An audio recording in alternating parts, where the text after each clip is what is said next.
The Z model was created by the same people who created the Myers-Briggs type indicator. According to Nelson and Quick, this method has 4 steps. You examine the facts and details, generate alternatives, analyze the alternatives objectively, and then you weigh the impact. I really like this example because it plays off of the strength of the entire team. Each of the steps in this process adheres to one of the 4 letters from the Myers-Briggs assessment. Um, and I believe that utilizing your team's strengths and weaknesses is the best way to organize any project.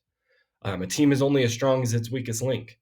I believe that in the Z model, you aren't necessarily searching for a weak link, but instead finding a way that you can make that weak link stronger by surrounding it and complementing it with people who have strengths in areas where, say, the weak link doesn't. It just kind of brings everybody together and strengthens the unit rather than pointing out a weakness. You're essentially trying to find out what is going to be the issue in the project. This is something that the analytical minds will be really good at. They'll be able to analyze where the problems might present themselves. So if you can find somebody who has a super analytical brain, they will be super helpful in this situation.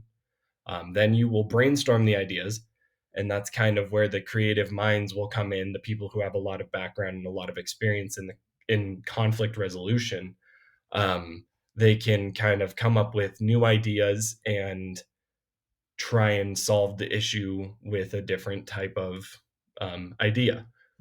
And then after that, you're going to have the logical minds, logistical minds people kind of come in and determine what solution to roll forward with. They'll kind of analyze all the options that the creative minds threw together, and they'll decide which one is going to work best for moving on in your project or with your conflict. And then finally, as a team, you kind of just throw out all kinds of different questions that might come up based upon the impact of the decision that the logistical minded people made.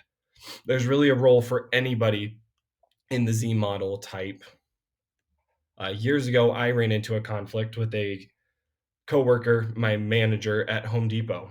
We were trying to decide where to place things that we had just received a new shipment, and we had a pretty full store, and we needed to figure out where are we going to put these extra pallets of supplies and product when we don't really have room for it. He was more of a doer, more of a kind of like, let's just go get it done. And I'm somebody who likes to come up with a plan before I do anything.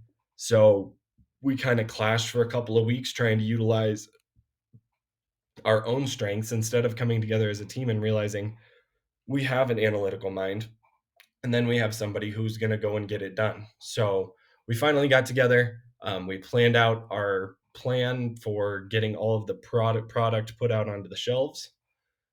We found spaces for all of the new pallets, and we prevented ourselves from double tracking the issues by, before moving everything, we kind of looked at the plan that we had and we decided these things can go here and it won't impact this. We measured the impact of stealing space from certain departments and found out which one would cause the least amount of waves.